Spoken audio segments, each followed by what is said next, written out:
you think?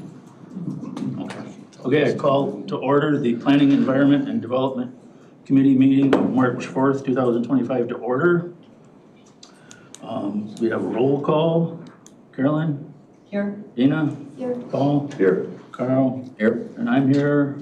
Mr. Kearns will not be here this morning, and we have Mr. Gadamoller on remotely, so could I have a motion to let Mr. Gadamoller attend remotely? Moved by Carl, seconded by Paul. All those in favor say aye. Aye. Welcome, Joe. Thank you. Minutes to be approved. I have a motion to approve the minutes of the February 4th meeting. Moved by Carolyn, seconded by Dina. Sure. Any discussion, Carolyn? I have two points in there. Under pool barriers, and I maybe I've just got this wrong. It says some exceed, some follow the international building codes, which are less restrictive for pool. We say some exceed the counties. And I think the point was that some don't exceed, they follow the International Building Code, which is less stringent than what we require. So I just wanted to make sure that that was clear in the minutes. Tiana's listening, she'll correct. Okay, fine. Okay. And then the other thing is that at the very last page, under ZBA paragraph 5, Mr. Scala is mentioned. I'm assuming it was somebody else. Yeah, I'll have her look into that. All right, thank you. Okay, thank you. Very good. Anything else about the minutes from the February 4th meeting? No. Nope. If there's no other issues, we'll vote on that. All those in favor say aye. Aye. Opposed? The minutes are approved. We move on to number 3, public comment. Scott? Nobody signed up? Last call? Okay, no signatures. Do we have a public? Please, please come up to the front and let us know who you are. And you don't have to sign. We actually That was do. I think. Oh, Kathy does want signature. It is public comment time, If so it's she. public comment, Yeah, yeah. you come on up. Oh. Yeah. We'll have you sign it. I'm sorry, I thought we could do this. There we go. Kathy wants it for the All for the public records. Scott. I signed it. Kathy's, it's Kathy's room. She runs a tight ship. Keeps us in line.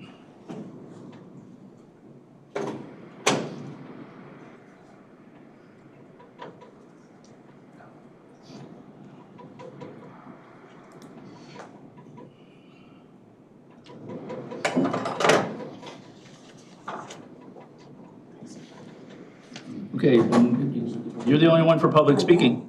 Was this for public? Yeah. Oh, no, I don't. That's what I thought. Okay, no problem. No problem. All right. Any other last call? Last call for public speaking. Okay, members' comments. Any members have anything this morning? No, seeing none. Mr. Gadamoller, none?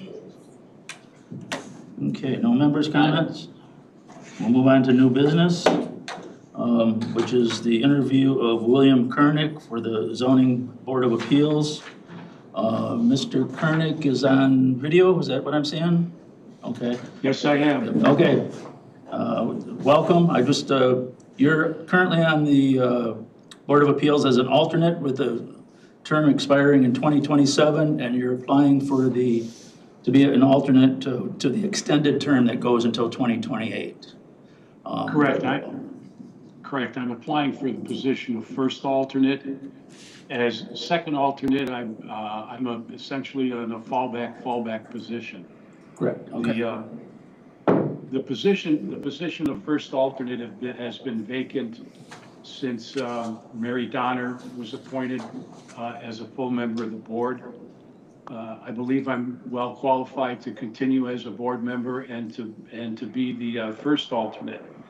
As second alternate, I've probably attended, my guess is approximately 20 hearings. So I believe presumptively I would be better qualified than whomever would otherwise apply for the position of first alternate. My background holds me in good stead as a member of the zoning board.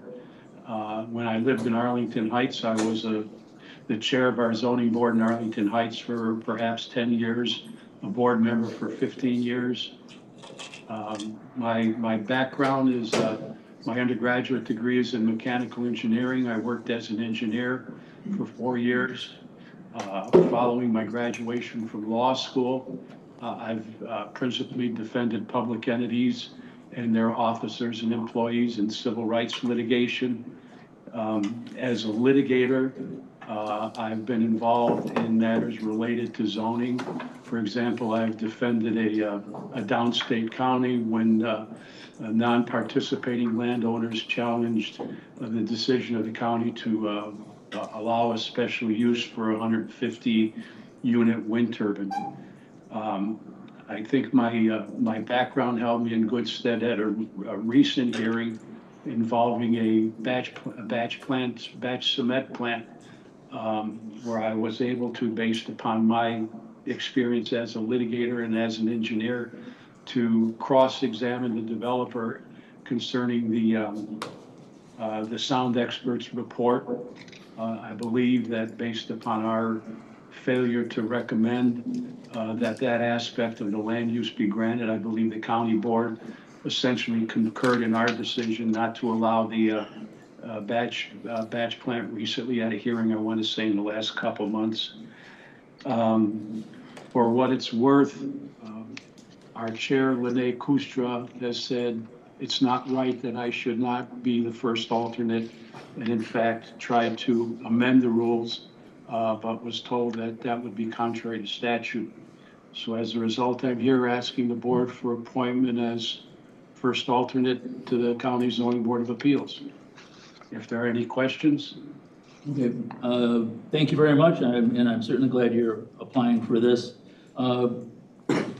Dan, I see Mr. Gadamaller's flashing. Does that have any meaning to me? That just means there was some noise coming from his side. Okay, so it isn't like he's putting his hand up to talk or anything particular. Okay. Thank you, Mr. Kurnik. Does any of the board members have questions for Mr. Kurnik? I'm not seeing any questions. We just I feel like we just interviewed him not too Yeah, long ago. I know we just interviewed you not that long ago, and certainly your qualifications are excellent, and your explanation here this morning was great too. So there are no questions from the members here on the floor. So thank you very much for your time, and we'll be deliberating yet this morning on this. Okay, thank you. Okay, move on to 5.2, Dawn Milarski, Historic Preservation Commission. Is Dawn on the line, or Dawn's here? Oh, Yes, I'm sorry. That's okay. Here? Yeah, that's any, yep. Somebody told me you were calling in, I don't know why I just seen you back there. It's like, what the heck was I thinking, huh? I'm here. Okay, just introduce yourself a little bit and why you'd want to be on the Historic Preservation Commission and. Yeah. My name is Dawn Milarski. I grew up in New Jersey. In about 1999, I moved to Lake County, Grace Lake. There I worked for the College of Lake County in student development. I served on both the Health and Safety Committee and the Women's Center Board while I was there. In 2014, I moved to McHenry County. I started a home-based business. In about 2018, I lost my husband and I moved to Hebron. And that is where I began to start the Hebron Historical Society. I'm also a village trustee there. And I also do local historical cemetery walks, teaching the residents in the area about our early settlers. I recently took a seat, I was appointed to the Historical Society of McHenry County. And I'm very much very interested in preservation as well. So I believe everything has a story and it needs to be told, so. Okay, thank you. Yeah. Do any of the committee members have questions for Dawn? Okay, not too many questions, Dawn, and if Mr. Jim Kearns was here, he'd be asking you this, so I'll just go ahead and take his spot. Okay. There's always the balance between the private property owner and what they want to do or not do with their property, and the force of the Historic Preservation Commission, and where's that balance at, and how do you see that? Well, I think every balance is unique. I do believe that preserving our history is very important. We are at a situation where a lot of our historical buildings have been changed and remorphed, so that limits the amount of historical buildings that we do have. I think working very closely with the residents and finding an alternative to make these buildings part of our commission is very important. Okay, thank you. Anyone else have anything? No, I was just gonna say, it seems like you've, even when it wasn't around historical, you were taking time to, be on committees and be active and find ways that you could continue to contribute. Sure. Yeah, obviously a very genuine interest in it. Right, So that's exactly. cool. So, yeah, very much so. And how often do you go out with your cemetery walks? So not until it gets warmer. Not Like- too warm. Nobody wants to be in the cemetery, it's hot. But I like to do like the spring and the fall. I do have some upcoming cemetery walks in the northwest area. That's mostly where I'm focusing. Yeah, the walks, because there hasn't been really representation. Through the Historical Society, they do a lot of walks in Woodstock and in that area, so they were super excited to kind of move them on up to the Hebron, Heartland, and through that area, Alden as well, so, yeah. Thank you. Okay, anyone else? Okay, great, Don, thank you for coming. Thank you Sure. for applying for this position, and we'll be deliberating and making a decision about this yet this morning. Okay. Somebody will let you know. Thank you. Okay, on to 5.3, deliberation and selection for the Zoning Board of Appeals, #1 alternate position. We have a motion on the floor for Mr. Kurnik to take that spot. Carolyn, seconded by Paul. Okay, discussion. He moves to the first, which is going to leave an opening for the second, but then Kathy will get the notice out to bring in hopefully another applications for us to interview for that second alternate position. Any discussion regarding Mr. Kurnik? I really do feel like we've just been through this, so in terms of, for me anyway, so I think that Yeah. all my questions are pretty much answered. Yeah, I agree. I know some of the ZBA members who feel like he's a real asset to their commission there, so.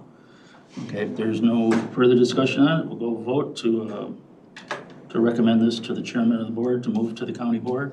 Carolyn? Yes. Dina? Paul? Yes. Carl? Yes. Joe? Yes. And I'll vote yes. So Mr. What Kurnik. was? That wasn't my grandson in the back. Was that Joe? No. Oh. I don't know. Okay. 5.4, deliberation and selection for the Historic Preservation Commission with a term to expire 2026. Carolyn moves, Don Milarski, and Carl seconds that. Is there any discussion regarding that recommendation? I just appreciate the interest, and the fact that she's already has that interest and is already working in that realm is great, and I think it'd be a good addition. Okay. Yeah, I agree. The genuine interest and taking the initiative to get involved seems like a good fit for the Historic Preservation Commission. Okay, no other comments on that. We'll go to vote. Carl? Yes. Paul? Yes. Dina? Yes.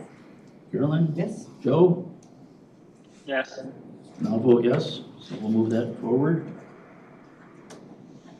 Okay, we're going to presentations, and I know our agenda says no presentations, but the routine consent agenda has the Conservation District's budget on it. So I would suggest we have their presentation before we would open that resolution. Is that okay with everybody? Yes. Okay.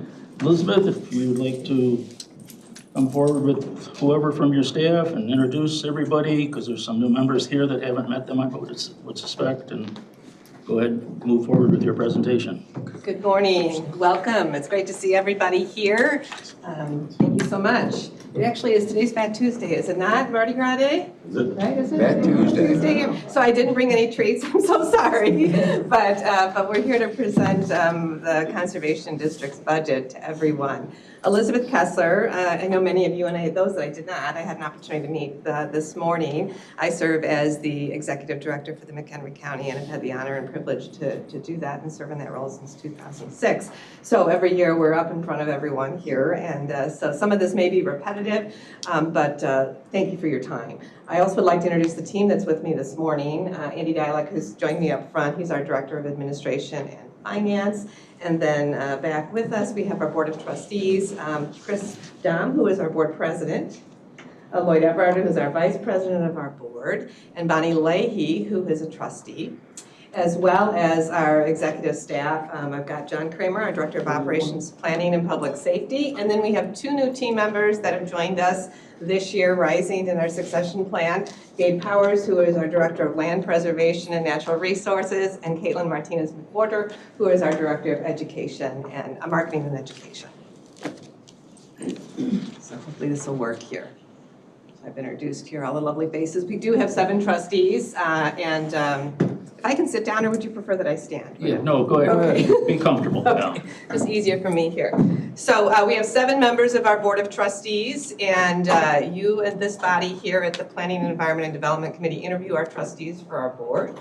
And they serve in a nonpartisan volunteer role for 5 years, and then they must go off for a year before they are reappointed. So we have our president, Chris Dahm, who will be leaving our board after amazing 5 years of service with the district this year. And thank you to staff. Applications are now open on the county's portal for anyone that's interested in serving in this role. And what's so great about our trustees is that they are appointed and can represent the diverse interests geographically, interests. So we've had business, we've had farming, we've had environmentalists, conservationists, we have attorneys, and Joe, good to have you online here as well. Joe is a former board president and trustee, and brought great wisdom to the district when he was on board and onto the county. We introduced our executive leadership team, so there are 5 of us that serve in that capacity and oversee the operations of the district.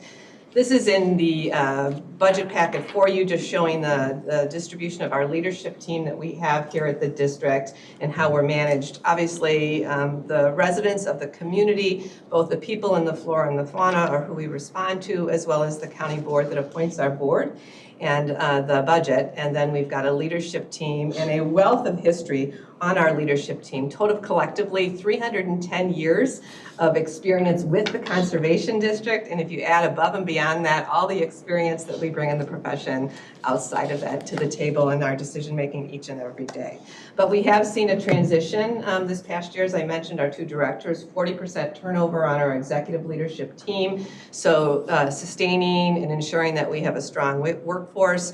We will see approximately another 40 to 60% transition in the executive leadership team within the next 3 to 5 years. So we were created in 1971, and we were founded through a countywide referendum. The vision was clear: to protect our open spaces, preserve vital wildlife habitats, and create more opportunities for environmental education and outdoor recreation.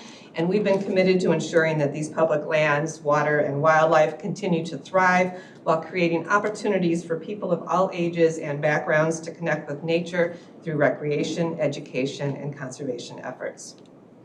Today, the McHenry County Conservation District safeguards over 25,800 acres of natural areas, welcomes more than 1.2 million visitors annually, and holds the responsibility for ensuring that our rich landscapes, wildlife habitats, and outdoor spaces are preserved for future generations. Our natural areas are essential to maintaining clean drinking water, healthy wildlife habitat, and quality outdoor recreation experiences for people of all abilities. And our focus and promise is to restore these public lands to optimal health, maintaining and enhancing existing conservation areas and trails for public enjoyment. The physical and mental well-being of spending time outdoors is well documented, and we want to make sure that these benefits are available to all. We have 35 sites that are open to the public and over 150 miles of trails where you can experience some amazing outdoor recreational activities that are right close to home, and we truly have something for everyone. You may be familiar with this program. Anyone of the county board have participated in our Find Your Wild program this past 2 years? Yes, Carolyn? Amazing program, amazing program. Kudos to our marketing team. This is an award-winning program we're extremely proud of, and this allows families, children, adults, grandparents, individuals of all ages and abilities to get outside and develop a deeper connection with the natural world. Using an application, a technology piece of Goose Chase, residents can partake in different challenges to experience McHenry County, and we had over 1,400 participants, 11,900 photo missions, and all of these photographs that are taken of the beautiful places that we have outdoors are then allowing us to use this digital media to share and promote naturally McHenry County and all the great places to why it's important to visit McHenry County, start a business here in McHenry County, and hopefully find your sense of place and live here in McHenry County.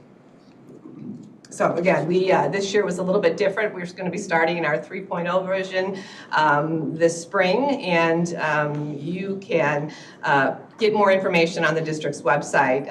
But you got stickers, and we did this year partner with our local libraries, which was a new twist, and really working on that intergovernmental collaboration and our local businesses. All right, now to get to why we're here, and that is to present our annual budget. And our board approved a combined annual budget this past February 25th, 2025, following a public hearing that was held on February 20th, 2025. Just like to remind that the district has received numerous awards for excellence throughout the year on many of our programs and activities, and financial stewardship is one of them, receiving 2 awards. And thank you to our board and our Director of Administration and Finance, Dilek, who leads those efforts. We've received the budget award every year that we've applied for that award, and we've also received from the Government Finance Officers Association on our annual audit. A roadmap of our budget process, just to kind of provide an understanding of how this works for the district in comparison to the county's process. We began looking at our budget goals back in July and August, looking at assumptions, and then working and workshopping with our Board of Trustees. So a lot of deep diving and communication into what that's going to look like. In September, we're required by statute to put forth our property tax levy extension, and we do that. And then we go back and we begin the final positioning on the final budget documents, presenting the tentative budget in draft form to our Board of Trustees at the January meeting. 30 days, the budget goes on hearing for the public to provide comment, and we hold that public hearing in February. This year, again, no comments made on the district's budget. And then we move it into final approval at our February meeting, and now we are here today with the county board in front of planning and environmental development, onto the committee of the whole, and then the county board. Under the statute for the Conservation District Act, we represent one of 5 conservation districts in the state of Illinois. We are the only district that is required that the county board, our budget is not considered adopted until it is accepted by the county board. And that was done when the district went and requested for additional indebtedness on general obligation bonds going out to the voters. The Illinois General Assembly provided that, and then they put that connection. So that is the only thing that's tying us here that's different from the other 5 districts. Again, this just highlights the process of where we are. In green, we're here, and then our fiscal year starts on April 1st. So aligning this with the appropriateness that this is approved, our fiscal year starts April 1st. Statutorily, we have until June 30th to adopt our budget. The district has, just to kind of go over our fund accounting that we use, we have 3 levy funds. The most we're going to talk about today is our general fund, because that's our operational fund, and everything goes into, mostly of all the work that we do is through that fund. The other one is our debt service fund. That is for general obligation bonds, debt that's issued And we'll talk a little bit about that because we are paying off all our debt. So that is statutorily required once that debt is extended. And then the insurance fund is our tort fund to cover liability. And then we have our non-tax funds. Those accounts, revenue is received either through grants, donations, or transfers from the general fund. Okay, these, I'm going to go through at a very high level. Everybody, I saw that the budget was attached to the material, so you have that in great detail. And it's a great read with lots of information out there, so I'm going to keep this at a very high level. Total revenues, this is on page 27. We have total revenues of $30.7 million for all funds, and this represents a $1.8 million or a 6.4% from the fiscal year 2025 adopted budget. And in November of 2024, McHenry County Conservation District successfully passed a proposition allowing the district to raise its limiting rate under the property tax extension limitation laws from 0.0826% in 2023 to 0.11% for the 2024 levy. This adjustment is expected to generate an estimated additional $3.6 million in property tax revenues beyond what would otherwise have been permitted under PTEL. Okay. On February 25th, the district board adopted Ordinance 25-1056, abating the debt service fund levy for 2024. So this action offsets the increase from the approved proposition, ensuring taxpayers will not see an increase in their 2024 levy related to the limiting rate increase, delivering on our commitment to fiscal responsibility. Okay, so that has been abated. So there's no impact this year to the budget based on that levy that was put forth. Okay, moving on to expenditures. This is also on page 27. Total expenses of $30.2 million for all funds. This represents an increase of $336,000 or 1.1% from the fiscal year 2025 adopted budget. Elizabeth, I don't want to interrupt, but there seems to be a discrepancy in our page numbers. I'm on page 32 to see this. Oh, did I pull up the wrong? I'm on 27. You are? Okay. I'm on my 27's pictures. No, mine 27 is. Okay, so I'm going on to the number that's in the budget, our budget document, That's your okay. number on your, Okay. I'll look at those. I did, if some of it got it that way and some of them don't, so it's okay. I'll just adjust. okay, you're good, yeah. So on the district's page numbers on the budget is what I was referring to. Okay, yep. Oh, good. Okay, so changes in expenditures, we went over that. Changes in fund balance. Again, just want to share that at the end of the fiscal year 2025, there's an estimated fund balance of $3 million in the general fund, which will represent approximately 3 months of our operating expenses. Okay, so there's a purposeful drawdown of our fund reserves that we've been using to take care of our capital asset management plan for repairs and replacements. A little background on where the revenue for our general fund comes from, and we are predominantly dependent upon our property tax revenue because we do not receive sales tax revenue or other real estate transfer tax. So it's very important that we are able to take our property tax to cover inflation. The secondary of the high level is our leases and licenses. Primarily, this is from our agricultural leases that we have. Those properties remain at a reduced rate on the tax roll. And we work collaboratively with our leaseholders for best management practices while it's in that place. And then followed up is our interest income and then our program fees, which makes up about 1.6%, and then other income, philanthropy with our foundation and any other types of sale of fixed assets, et cetera, and miscellaneous that would go into other income. So you can see here predominantly it is the property tax revenue to support all activities of the Conservation District.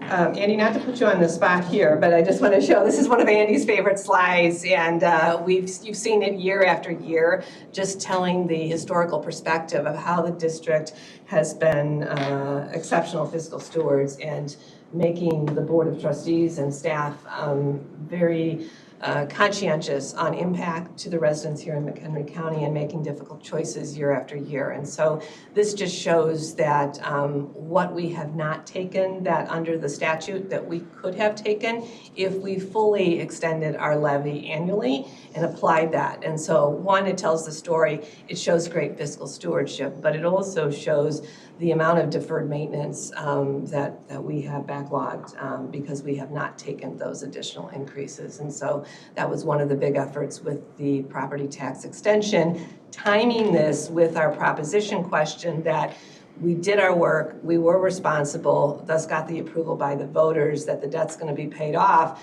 Therefore, there's no net impact, actually still a reduction to the taxpayers, but being able to take care of and get cut off with our backlogged operations. Anything else you want to add, anything on this one? The one thing I always like to point out is that last levy year 2023, if you go to the far right, shows $1,498,000.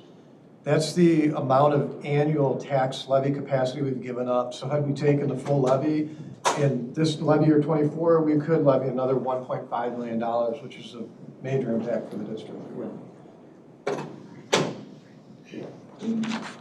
So we talked about the ballot question, that it did successfully pass. We spent a lot of time with that in the past year, positioning that question so there would be no impact, but able to manage the areas of the conservation district very importantly. And we know that's a high priority for McHenry County's drinking water. We had three purposes, and again, healthy waters, filter and store water, and managing these areas effectively, help buffer our rivers, lakes, and streams, and keeping water out of basements, protecting homes and businesses from flood damage. We know that we have some of the most diverse and unique wildlife habitats here in northeastern Illinois. From prairies to woodlands to wetlands, these natural areas provide essential homes for countless species, some of which are endangered and threatened. And protecting and restoring these habitats ensure that there is biodiversity in the region is preserved. And then, of course, outdoor recreation, physical and mental health is essential, and we're glad to be able to provide these areas for all residents of the community and those that choose to visit here.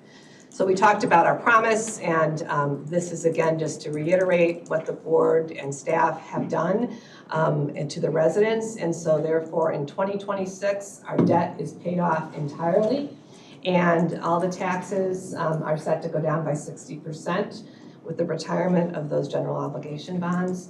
The 45% reduction will be seen when we levy in 2026 for the taxes that are paid during that 2027 fiscal year. And until that point, we made a promise to abate that. So again, that's why you see that graph is this steady on until we reduce those property taxes, and that comes off the books. So that's a great story on fiscal stewardship. All right, so for that $300,000 home or property valued in McHenry County, that means there's a guaranteed $94 in reduction of property taxes based on the timing of the question and that debt service being paid off. So that's the good news. All right, I'm going to go briefly, just a deeper dive here in the general fund here. Most of our general fund expenditures are related to personnel, and that's because we provide service. Everything that we do has a team member that's involved with carrying out those activities. And so we have 4 divisions, 75 full-time team members, 10 part-timers, and then we have 4 full-time team members that come out of a dedicated account with grant reimbursements. And then with seasonal employees, as well as augmenting our staffing workforce with over 400 volunteers that give up their time and talents to help extend the work that our staff does. But we still have to manage and oversee the volunteers and the work that they do. So what you see in the budget is a merit increase and economic adjustment of 3.5%. It also includes all our employee insurance costs and plans, and we, like the county, are part of the Intergovernmental Personal Benefit Cooperative, and that has proven to be very effective for us in reducing and maintaining our insurance costs, which are getting, again, very costly. We offer 3 plans to our employees, HMO, PPO, and a PPO HSA, and employees are charged for that cost recovery, a higher cost if they go into the higher costing plans to equalize that. And again, we take a major focus on employee health and wellness. and that also helps us mitigate those costs.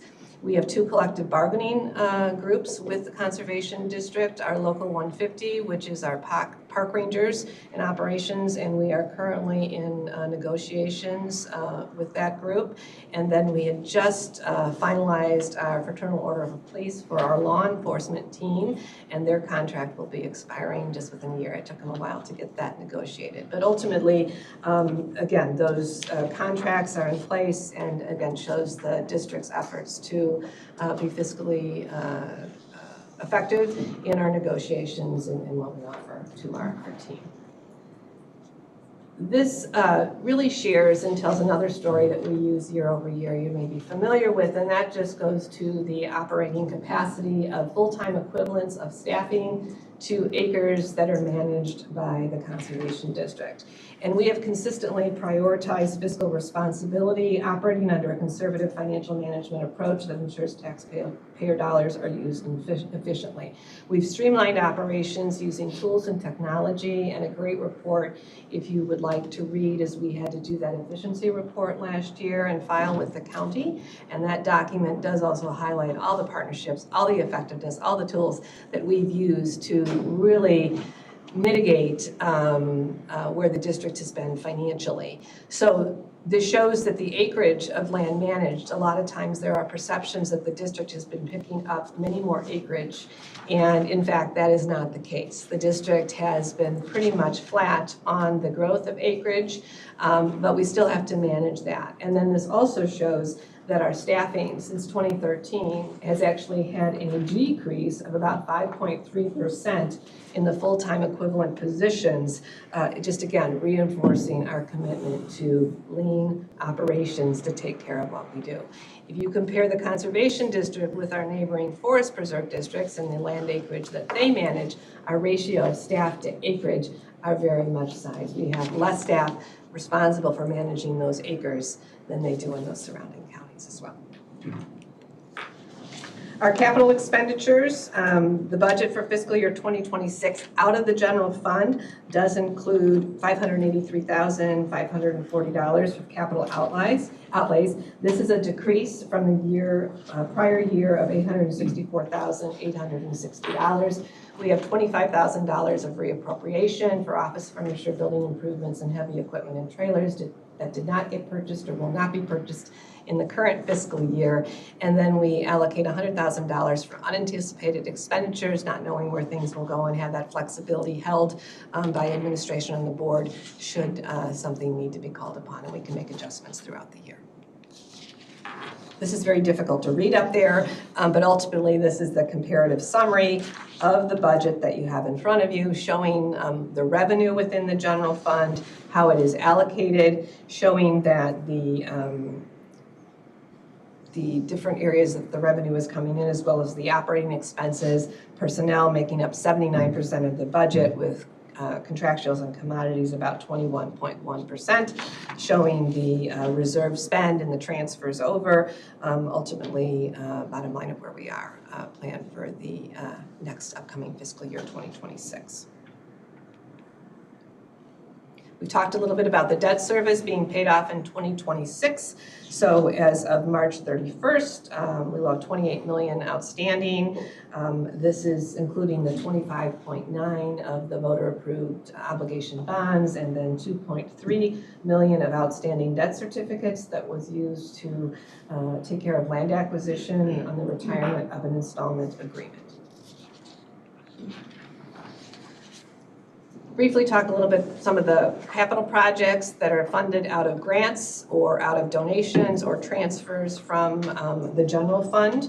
And these are the exciting things. This gets to be on the day-to-day, which is critically important with what we do, but these are the larger focus for the upcoming year. Again, responding to the needs of the community. We have wetland stream bank mitigation revenue coming in. We are engineering along the Kishwaukee Mitigation Bank for approximately 13,500 feet of natural channels and 40 acres of drained hydric soils. This engineering phase will be engineering. We see this as a great opportunity to work with the McHenry County Division of Transportation as others in revenue funds to help put the money back in the community and in the watershed where that development is taking place. Glacial Park, we have a wetland stream restoration project entering into phase 5 of the Nippersink dechannelization project. And this is partnership with Friends of Hackmatack and Open Lands, as well as another project focusing on species of greatest concern needed in southeast Wisconsin and northeast Illinois, restoration of critical habitat, focusing on the rusty-patched bumblebee, and then woodland and fen wetland and prairie restoration. And then the Boger Bog Conservation Area is a hydrologic restoration project. This project, although needed, will be dependent on receiving grant funding for that project to go forward. But we're hopeful with our foundation, we'll be able to find funding and then put that into the mix for this upcoming year. Moving on to the bricks and mortars, sites and trails. We have many repairs backlogged, and we're doing what we can until the funding stream of the debt service is paid off. But we've got repairs to Boger Bog, again, aligning a conservation area natural resource project with a development project. The photos that you see in this slide is the Hollows Conservation Area. It's one of our top highly visited conservation areas. We've received 2 grants from the state on this project, a boat access and development grant from the Illinois Department of Natural Resources, as well as an open space land acquisition and development grant. And we look forward to reopening this site to its luster around Father's Day weekend. And so we'll be looking for an invitation for us on that Saturday where everybody will get to see. But what's unique about this, it provides not only accessibility for those in wheelchairs or for moms and strollers to be able to walk around Lake Atwood, but also a self-transfer station on a canoe, a kayak to get into Lake Atwood and to be able to experience that. And that's such an amazing opportunity to be able to offer that so that anybody, no matter what your abilities are able to access the Conservation District. Again, we've got basic building repairs, plumbing, fire suppression systems, security alarm systems, replacement of siding, all the things that you need to do to take care of, and some exterior stairs at the Prairie View Education Center, which is where we run many of our programs for all ages. And then one of the big projects that we're focused on, and it was the second highest in our strategic plan, was the development of a 10-year comprehensive plan. And this 10-year comprehensive plan will involve all the stakeholders of the community, but it will help set that priority of projects, repairs and replacements.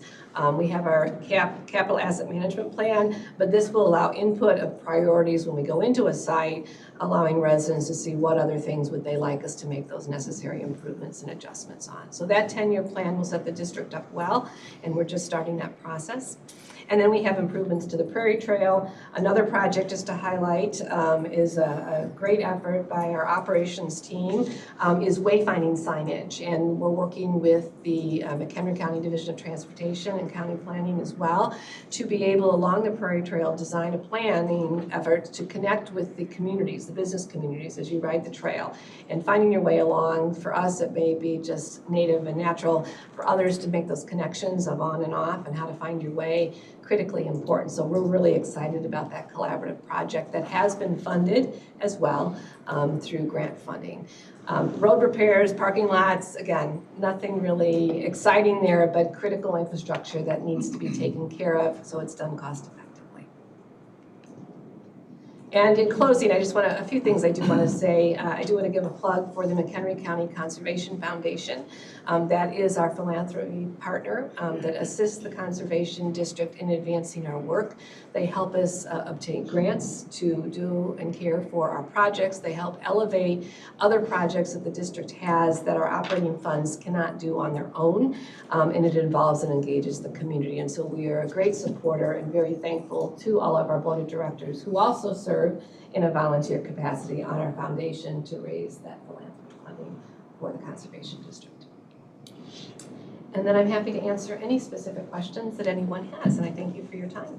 Okay, well, thank you, Elizabeth. That was a great presentation. I'll open it up. Any of the committee members have any questions for her? Joe, do you have any questions for the Conservation District staff, particularly Elizabeth, who made the presentation? No, I'm fine, thank you. Okay, thanks, Joe. I don't know that we have not seen any questions here. Just to clarify, and I guess I didn't realize this with the wayfinding, is it also going to identify businesses? I guess I didn't completely understand in terms of the wayfinding. I know you're in working with our planning department, and so what types of signs are available through that program? Well, I believe it's a design of what it's going to look like, I right? got The you. funding to actually put it into action, that's another phase. Right. But this will be, the concept is, and John, please correct me if I'm wrong, it's to not only find your way of where the next steps and trailheads are, but that opportunity to connect you to say, okay, Richmond is just off the trail here, right? Here's Algonquin. We pass many of our communities, and bringing individuals off the trail downtown to those areas, I mean, that's an amazing win-win. That's what economic development is I about. guess I just didn't realize that about that. I thought the wayfinding was more about just where your next trail was. So I think that's a great feature that I wasn't aware of. And that will be in the design and scoping Yeah. as we lay that out. Okay. Okay, anyone? I have a question, and I think I know the answer to this, but I'll ask it anyway. The McHenry County Land Conservancy is just a completely independent of you, or do you work back and forth on that at all? So the Land Conservancy is a private land trust that is funded by private funds, and they receive grants too. There's different grants philanthropy-wise. We partner, but they are completely separate. So they're one of many different land trusts that operate in the region. Open Lands is another. We are fortunate in McHenry County to have many different conservation organizations working collaboratively. What do you mean you partner with the Land Conservancy? Meaning that when we partner, let's say the Greater Hackmatack National Wildlife Area, there are lands that are in private easements with the Land Conservancy that are not public land. So they would work with a private landowner to pick up those easements, as an example. Where the district, we have some easements, mostly it's fee simple. Those become public access lands that are held in public trust in perpetuity. So they're private, we're public, that's the difference. There may be a parcel that comes up that's available that is outside of what we have, and I could put it up there, but you're probably familiar, it's in the Discover Your District actually, of all the maps of the conservation district sites. The dark green are our macro sites. Those are our large, I call them the jewels on an emerald necklace. The corridors or connections, and you see other areas that are surrounding that, the Land Conservancy, they may have a piece of property that's next to the conservation district. So collaboratively, we're working to protect those areas. We may get a call for a piece of property that's outside anything that we own, but a private landowner would like to protect that. They would like to do something forward-thinking to preserve our groundwater as well and provide habitat. They would work with the Land Conservancy because it doesn't make sense for us to purchase a piece of property that's outside anything that's connected. So we're trying to make those connections. So with that, there is a partnership, just like we work with other units of government to do collaborative work. We may have shared work days. They may look to our GIS and our mapping to assist them as they're doing development. And there's a lot of shared partnership. Well, thank you for that. Okay, anyone else? Well, thank you for your presentation. Thank you so much. We appreciate Move it. forward with the resolution. So we're going to move on to 7.1. Do I have a motion for a resolution authorizing the budget to move forward? Moved by Paul, seconded by Dina. Okay. Discussion regarding that. So this would move forward to the whole county board if we move it forward here. It's not that we're approving the budget or disapproving it, but it is a recommendation. No. Any further discussion on that? Or you want to go to vote? Okay. Paul? Yes. Dina? Yes. Carolyn? Yes. Carl? Yep. Joe? Yes. And I'll vote yes, so that'll move forward. Okay. Old business, discussion. So, thank you all. Thank you so much. Have a great afternoon. Get outside. So, Adam, just, yeah, we're gonna need you, so come on up. Yeah, no, I mean, if you got it, you got it. That's perfect. But, 9192 and 93, and Mr. and there's a share here, I believe, and would it be okay with the committee if we move to 9.3? Sure. And that way they don't have to set through the rest of the stuff that I don't know how long it's gonna take. Yeah. So, okay, discussion and direction, we don't need a resolution on this, could you just lead us into it, please? Correct, we don't. So this is the preliminary plan for a subdivision. The Sheys have large plats and they're subdividing it to build a new house. And that the process on that it went through the site plan review committee, met all the technical standards for advancing to this stage, which is to get approval, and what we're here for on behalf of the application and on behalf of the Sheys is to represent that and seek approval for the Chairman Smith's signature, to then advance back to the site plan review committee for final plat. So this will be, there's not much more to go into it. That's kind of the whole intention of the preliminary plat, is to work out any of the technical feasibility issues and have those adjusted. But that final plat, then that will come back through as a zoning petition, as a subdivision, and go to the full county board. So you'll see it again as a full board at that point. So there's already a 2-story frame house on the 5.9 acres. Correct. And they're building on the other part. Correct. I'm not picking up the acreage on the other part.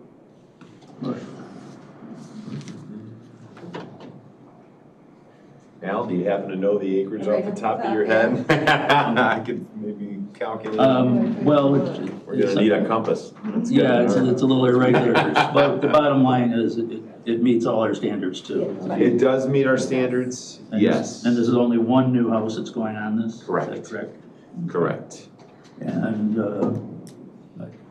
not knowing the process, we have only done one over these in my last 10 years here. So. Yeah, I was gonna say, yeah. The septic fields, et cetera, soils have all been tested and are proper and in good shape there. Can you maybe explain a little bit how this went through the mapping amendment process last year? Or did I read went from whatever to E1? Correct. Yeah, it went from an A1 to an E1, if I'm not mistaken, about a year ago. Maybe a little bit And that was that for this or part of the process? Yes. Yeah, the preliminary step for this. And then at that point, the subdivision would be what's required in order for them to build this, the retirement house, essentially. Okay. Does staff have any issues with what we got here? No. Okay. What's Renee? No, I've Speak on behalf. They're just wait, when you sign it, then they'll be able to record and move on to final. Yeah, okay. I know McCullum Lake Road, but I don't really know the area that's suitable for what they're doing there. Yeah. It's adjacent to 2 municipalities. So there's certainly no concern with the density. Right. And nothing from no concerns from the municipality? They've signed as well. Bingo. It's good to go on that. Yeah, they've coordinated that with the village, both Wonder Lake and McComb Lake. Okay, good. Go ahead, Carolyn. Or Ringwood, I'm sorry. So when this goes back, then you said they had to go back to the ZBA. I'm sorry, did I miss something there? You didn't say that. It goes back through the site plan review committee for the final plat, and then And then it goes straight to county board. Oh, straight to the county board. So we're not doing any more, okay. Everything's Correct. fine. Okay. Mr. Gaudemuller, do you have any comments or questions regarding this? No, you already hit it. This is the second one in 10 years, 12 years, so it takes a little getting used to. Yeah. It's fine with me. Yeah, okay, thank you. Thank you. Go ahead, Paul. When you call it a subdivision, is that, there's gonna be multiple homes down here? Or potentially is it E1, that's a state one, right? No, it'll just be, what they're proposing is just this. It's Just one It's a literal division. Two Yeah, lot. just 2 lot. Okay. No, it won't be, we're a long ways from the 06 subdivisions of 50, 60, 80. Okay. And I'm sorry, and to kind of follow up on that, is how much of the acreage again? You probably just said it and I didn't remember. The original home is on 5.9. Nine. Right. What's that other?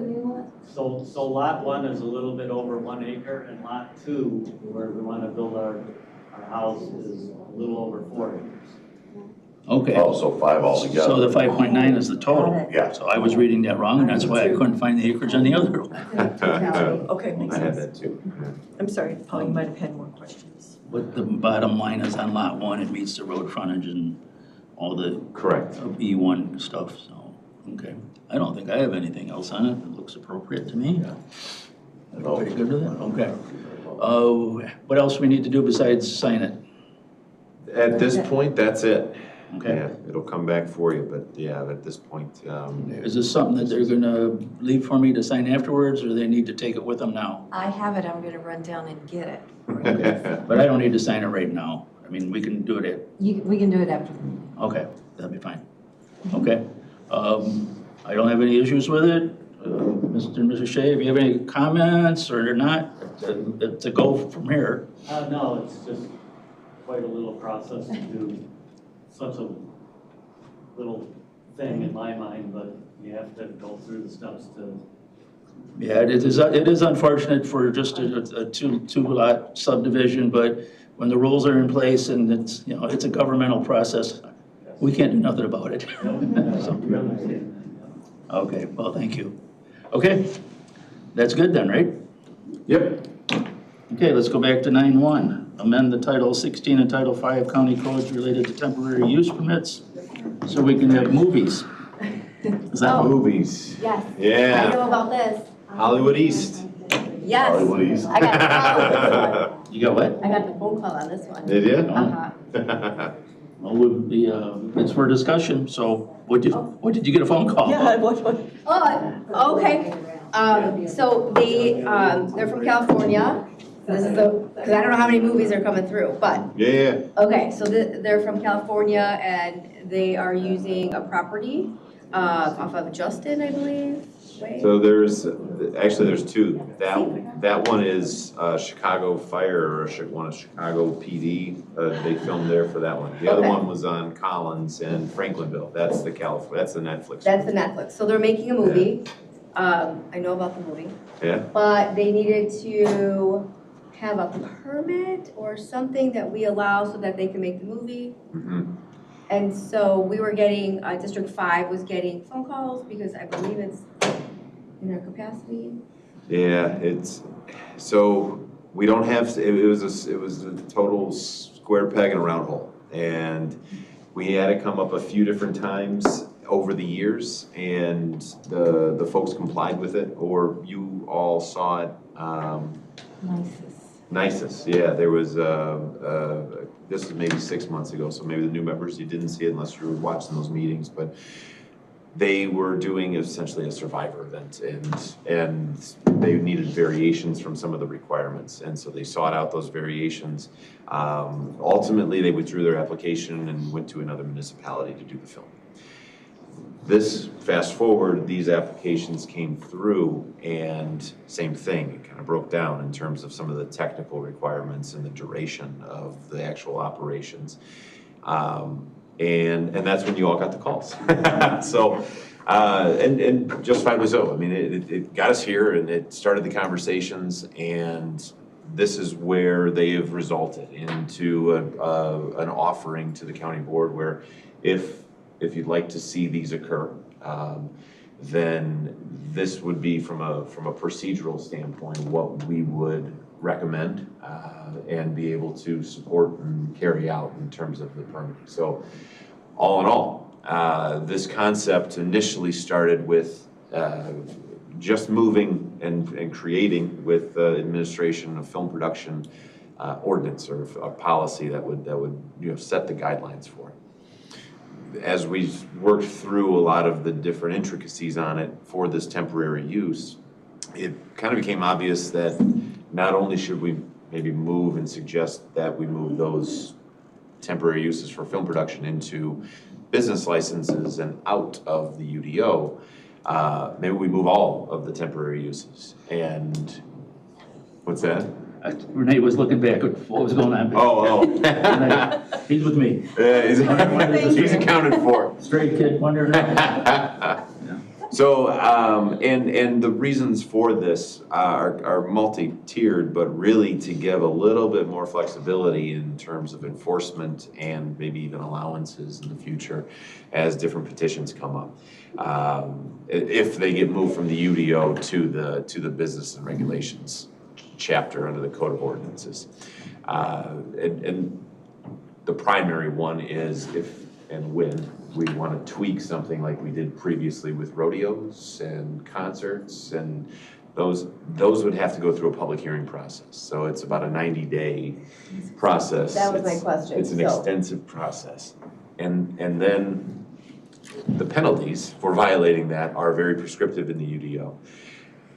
Putting these temporary uses into the business and registration, Chapter 5, Title 5, allows custom penalties, allows custom tweaking. It doesn't require county board oversight to a 90-day process to go through an amendment or a variation or anything like that. You could just make the motion to amend that, and then it's set forth for that applicant almost immediately, within 30 days. So that's what we've pitched and for your consideration and discussion. Almost like a permit, they would have to. So it would still be, on the outside world, it would still look the same. They would still do, at least as we were kind of working through it, they would still go through the temporary use processes. We would handle it much like the way the liquor licenses are issued, where the building has a permit, and then the liquor licenses are an add-on. Yeah. I think it's good for our community. Yeah, I don't want to have anything to discourage them. If this can make it work and staff can enforce it and feels comfortable with how this is. Groundhog Day. Pardon? I mean, we want to What it brings back encourage. to our community, yeah. Right. It's worth citing. I mean, we went out there to watch them in action, and we were maybe 45 minutes on site. Very big footprint. Perimeter was secured with sheriff's deputies. Very well organized, but again a big footprint. So certainly not everybody over a 2-week period. I'm sure there was some exhaustion from the neighbors and the rerouting. But I didn't see the checks, but they're claiming about $300,000 per day was being spent on this operation. And that includes the overtime for the deputies and the staging and all the stuff that goes on. So it's a very big operation. Yeah, okay. Carl, did you? Okay, she brought up a good point. What changed from when we filmed Groundhog to now that we have to do this? That was it. Yeah, it was in the city. So that was in the city of Woodstock. And going back, I don't know if there was anything else that entangled. But it was one of the biggest the biggest pushes we got was actually from the Illinois Department of Economic Development. And they were right there kind of championing this for their applicant for Netflix.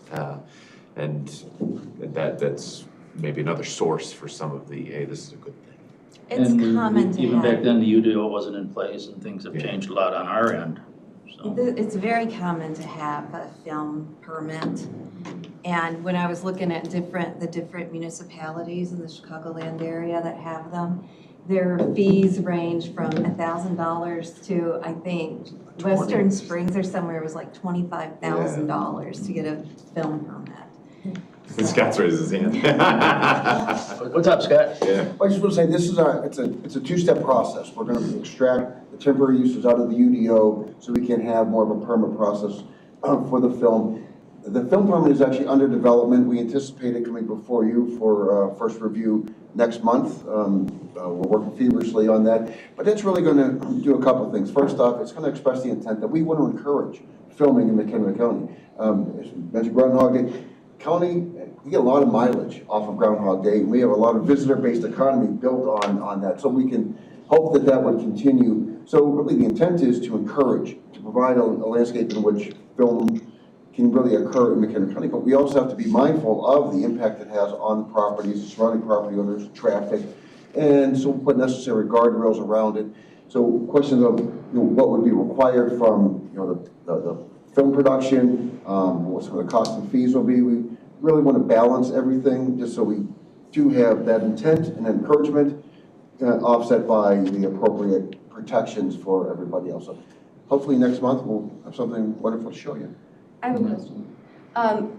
Would this be easily accessible to anyone looking to make a film, meaning I could go to McHenry County, I could find film permit, click it, and everything would be there, and so it could be expedited? Because I know this was a situation of timeliness, and so I think that's encouraged, right? They're not looking to stay here or whatever their duration is, but the process probably would need to be expedient. Yeah, this would all be accessible through the Code of Ordinances. So where we put all of those, they're all outward facing, no password or anything like that. And they can print it, have it, Yeah. submit it, and so it would be a streamless process. Yeah. Okay.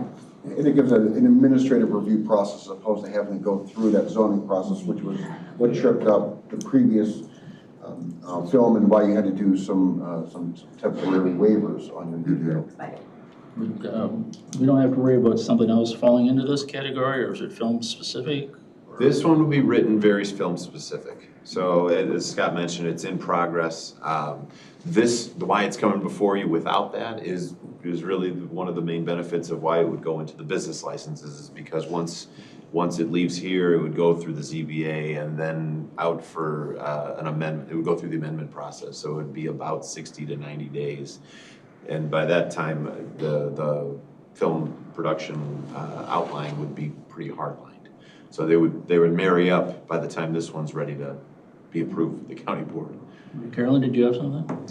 I was just trying to, so you had mentioned, you said there was a film production that got held up, but we also had that one that was at special use for the Survivor. Is that what you're talking about? That was the They were one. asking for the variations, Correct. and then that just got withdrawn because it just got too complicated. And they found something in a municipality to move their event. Okay, so my question would be then, because I think there was concern and it didn't get approved because of the impact to the surrounding residents. So with this new process, how likely would that have gone through, or is there still an opportunity where it just is not a good fit?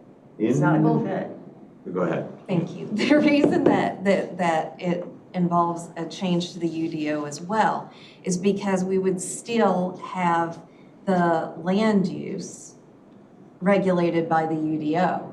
So certain zoning districts, you wouldn't qualify to apply in those zoning districts. Okay. So all this does is it takes all of those temporary uses and makes them more like a special event in the administration of it, but it still is regulated in the UDO on the land use chart as a temporary use in certain zoning districts and not in others. So is there ever an opportunity to do that variance in those other zoning areas for this purpose now, or is that going to be? The one thing that you can't vary in the UDO is that chart, the land use chart. Okay.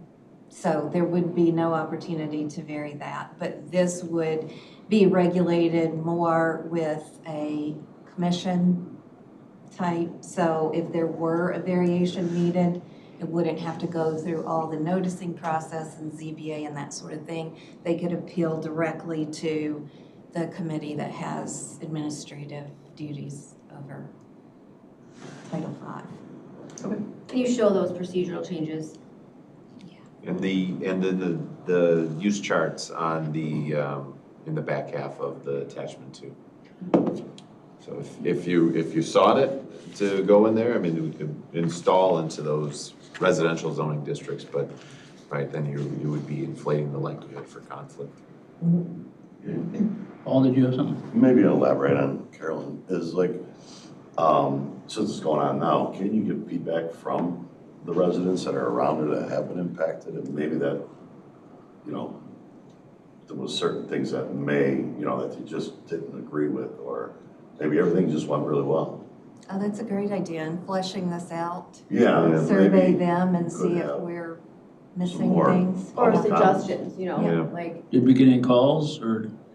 We didn't get any calls. I got a little bit of anecdotal feedback this morning from one of the deputies that was on site that relayed that, and we can confirm it, that some of the neighbors were a little exhausted by the time. A little grumpy about they were ready for them detour? to get out. But I do wonder, depending on who the celebrity is coming through, how grumpy they'd be. So, I'm just saying. I can tell you, there was a lot of excitement about the celebrity that was in the Yeah, Netflix one. I Yeah. know, okay. I know. So I think, you So know. is that secret stuff? I don't. No. I just don't know his name. He's Charlie, some, Oh, I'll find out. Oh, okay. He's a dashing fellow. I was asking if it was gonna be Channing Tatum, but no. Son- Oh, okay. Charlie Hunnam, I think. yeah. Okay, nobody I know anyway. You might know them in like TV shows. Okay. The Sons actors. of Anarchy was his big. Yeah, okay, that's not Made like. Charlie your genre. Hunnam. No. Oh, yeah, he is a celebrity. Okay, well, if it wasn't John Wayne, I'm not. Celebrity. But I would be curious, I'm you know, right for there like with you, staffing Larry. PD, you know, what do they find work, did it work? And I guess it's all situational depending on the location as well. Yeah. So that might be also It hard to is define. situational, which is why, and not only film production, but that's why we were suggesting putting all these things into that category, because we don't want to discourage events like the temporary agritourism events and that sort of thing. But if you have the slightest problem, we don't have any flexibility to help you out. I thought I remember, because I was going to the board meetings then for this Survivor series, it was gonna be filmed for too long. It was a time frame of some sort, and they couldn't get the extension that they wanted. Which So was- is there something that's going on there too, time frames? That was the same issue that we had Right. with Netflix. That's why we had to say no to the Netflix production, because it's 2 straight weeks. And our just kind of catch-all category only allows these events for 3 consecutive days. Then you have to separate it by 4 consecutive days, and then you can have another event. So that's, I mean, right out of the gate, it lets out the film productions. So this would alleviate that. Yeah. That you could just run through it Yeah, exactly. with no breaks? I think it sounds good to move forward with it. I did see them were in there, but that you're gonna run it past the state's attorney's office to make sure we don't fall in a hole. Yep. Yes. So, It needs a lot of refining. yeah, Yeah. and so what do you need from us other than, yeah, it looks good, move forward? Yeah, I mean, that's pretty much it, is we're looking for approval to advance it, to take it as an applicant. You would be the applicant then to go forward in front of the ZBA and I ultimately. think we're good with that, right, guys? Yeah. Yes. Okay, Joe, do you have any comment on this one? Yeah, I'm fine with that. The only thing I would add was on the earlier comments about Woodstock. Woodstock, when Groundhog Day came in, spent literally 2 months drafting an ordinance for the town of Woodstock. Because you don't realize that, for instance, the gazebo that's up in the square, that came from Groundhog Day. That was, you know, so they were faced with the prospect that their town square was about to be changed permanently. And so it was not an easy thing for their town to do at the time. It's turned out great, but it was not easy. Yeah, interesting, yeah. We had the same thing in Sugar Grove with Superman. They filmed Superman there, and it was a scramble because no one had thought about This it. was But there's a interesting. lot to consider. Yeah. There's a I'm lot very, to consider. yeah. It's way better than spongy moths, right, Scott? Let's not go too far. Moving on. Moving on, right? Yeah, okay, just, we'll move this forward. You guys are gonna There'll be a lot fine, more discussion. you guys are gonna fine tune it and bring it back to us again and again, and let's have movies and make everybody happy. That's right. And I think they did say they would thank McHenry County because they were so appreciative of all of our collaboration and experience. So that was kind of Good. Yeah. awesome to hear about all of these different Yeah. people working, that they didn't realize that everybody kind of worked nicely. Yeah, So it was really yeah. nice to hear. Bless me. Yeah. Okay, sounds good. That's great. Appreciate your guys' work on that one. Let's work, let's go to 9.2, please. The overlay area. Dude, all Stoney right. was here, but he must have had other stuff going on, but maybe we don't need them. I got a map printed out. We're just doing that one L-shaped thing, or? Yep, yes, so this is the mechanism that we talked about last month to create an overlay for these specific lots that have the docks on the channel. Yeah. This would allow them to remain. Starting, essentially, we would take a snapshot, and we put in here, it would be March 4th today, that we would take a snapshot of this is what's there and existing, and they're legal non-conforming at that point. So in the future, the docks get hit by a boat, they can replace them like for like, you know, in the same footprint. There are some bulk requirements on there in the event that they, you know, put a shelter on it or something along those lines. But essentially it would be an allowed use is really what this overlay district would change and create. And which was the technical impediment previously where the lots just didn't meet, they didn't meet the standards to have a principal use on them, and then they weren't associated with a lot adjacent that had a principal use. So this creates a buffer and allows them to do that. Yeah, I think that's a good way to go. It's just a situation that arose over the years, and if we have a way that we can help the residents with that, that's good. Mr. Gottemauer, on the overlay zone, you have any comments? I'm fine with that change. I understand what they did, and I'm fine with the proposal. Okay. Yeah, I am too. I think it's a good cure for a problem we didn't create, but it needs something to be done. So. Go ahead, Paul. So we're gonna approve this, We that they are can have their boats and piers on those lots of not meeting the requirements at the current time, but they're going to be grandfathered in essentially. and it has nothing to do with the parking regulations or, you know, the residents complaining about vehicles and things. Yeah. That's not part of our vote. And we're not really approving it at this level. We're directing them to go to the ZBA and ask that the text amendments and revise it and come back to us, right? Yep, correct. Thank you. So you'll see this one again too. So, Go ahead, Carol. so that means that this isn't addressing the parking per se, is what you're getting at. This is allowing for us, I'm just not getting a sense of how big these things are, just in that picture, you know, it's just, it looks like this to me. So, I mean, and we're allowing them to be able to put a structure on there? Is that to allow for parking? No. The parking, we wouldn't have any authority over it. Okay. It's the right of way that would be controlled by the township. Right. So we would, this on the doesn't property touch that. This has to do with stormwater issues and And zoning and stormwater issues. because this is actually in a municipality, right? No, it's just that they're just on the channel. And so we were called out there for the exact items that you're talking about in terms of parking, and then, you know, hey, by the way, these piers were put in there, and so our stormwater division is the one that responded to it. They recognized. And the residents are not in a municipality either? Some of them may be, but these residents here, this neighborhood that's on the map is not. It's not, It's a okay. subdivision, no, Okay. the subdivision's not. The contention was that some of these piers were kind of sold off to people that did not reside in that community, which increased the car. And I believe Kern said that's a township issue about parking. And so our sole purpose is just to have them come back with permit on these specific pier. This would allow those permits to be permitted. Correct. Yes, yep. Okay, That's all we're talking about. and it would still leave the parking issue to the township. Correct, Got it? correct. So this, I'm sorry, so the structure is really applies to existing structures. They would be able to build new structures as well. Okay, that's what I was kind of getting at, okay. And what could those structures be used for?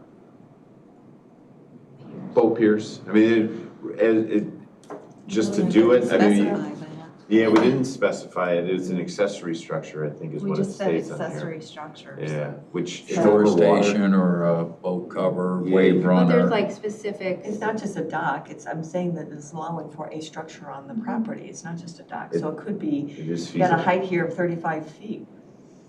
So it could be for, that's kind of what I was getting at, okay, that's fine. but they would have to apply for the permit of that. This allows them to apply for that. So they can now apply, previously they wouldn't have been able to apply for what would be an accessory structure, a non-occupied structure. They wouldn't be able to apply for that on these parcels, dock or anything, unless they had a principal use in a immediately adjacent, a house immediately adjacent. This would allow them to build that. Understood. So with what Carolyn was saying there, they would apply for the permit and we would be able to police, whatever you want to say, for what they put on it? Well, it's kind of gets there in a roundabout way, which is a little difficult because I did give some thought to that. But that's why it only references accessory structure everywhere, even in the bulk chart. So it kind of is a backdoor way of implying that you couldn't have a principal structure. Like you couldn't build a shed and live in it or that sort of thing. But it isn't straightforward. Yes. Potentially. We can work on that as well. And I'm sure the ZBA will have their thoughts as well. I mean, I would see like residents going, are you gonna have people living in there? And obviously, no, because you don't have running water or electricity. There's not a lot of land to build anything No, on. there isn't. It would be like a stilt thing in the water. Well, that's And what I there was would- envisioning, like. There would be a maximum area too. I mean, each of these lots, you know, maybe they're the size of this room, but the maximum coverage would be 50%. So you can pretty much tell what the actual maximum area would be for it. Doesn't mean it's nothing, it would still have a footprint. Okay, so this is another situation where we're going to move it forward to the ZBA and then it's coming back to us. Correct. Okay, well, I think the purpose of it is to get our foot in the door and get this moving forward, right? And see where the changes are or the fine tuning of it, so I'm comfortable with that moving forward. Everyone else? Yes. Yep. Good. Okay, Joe, comfortable with moving this forward? That's fine. Okay, thank you. Okay, All right. got your direction there. Yes. Thank you all around. 9.3 we did before. Renee, you got some zoning stuff coming at us? We've had a long meeting, so I'll make it very short and sweet.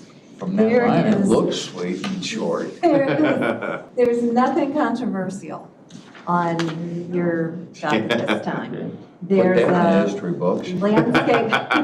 a landscape yard with outdoor storage kind of out in the middle of nowhere, no opposition to that.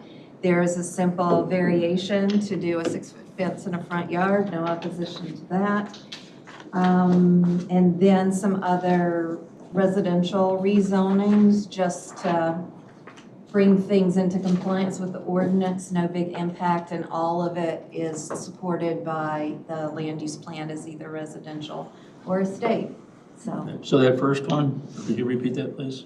The first one is a landscape yard with outdoor storage in Marengo, but it's tucked away, there's no opposition to it, you don't see. We're not worried about setting some kind of precedent for outside storage on it? No, Not- no, that's the most common CUP you guys see is for those landscape yards, so. Okay.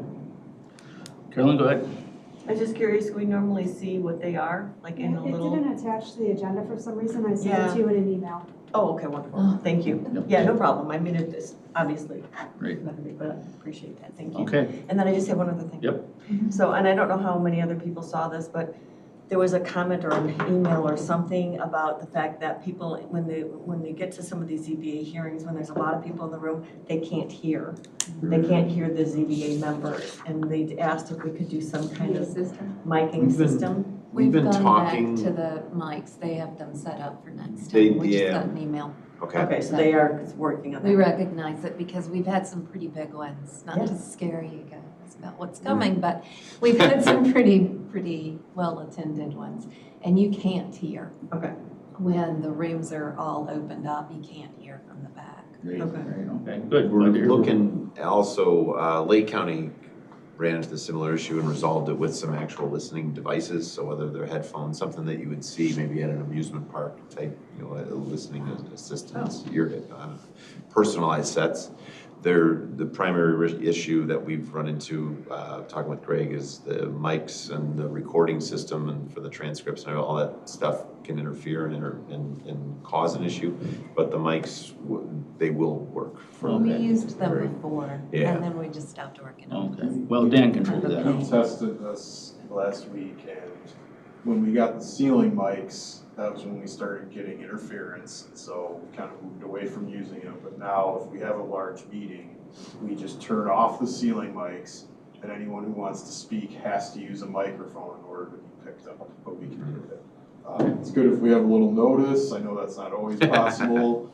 No. It would take a few Someone's minutes surprised. maybe to pause the meeting if we get a lot and have to set up the mics, but we can do it, so. Okay. Thanks for bringing that up, Carolyn. Yeah, great, that's good. Okay, well, we're moving forward on that, that's great. Thanks, Steve. Okay. Future topics? Nothing we need to talk about, executive session, no. Motion to adjourn by Carl, seconded by Ina.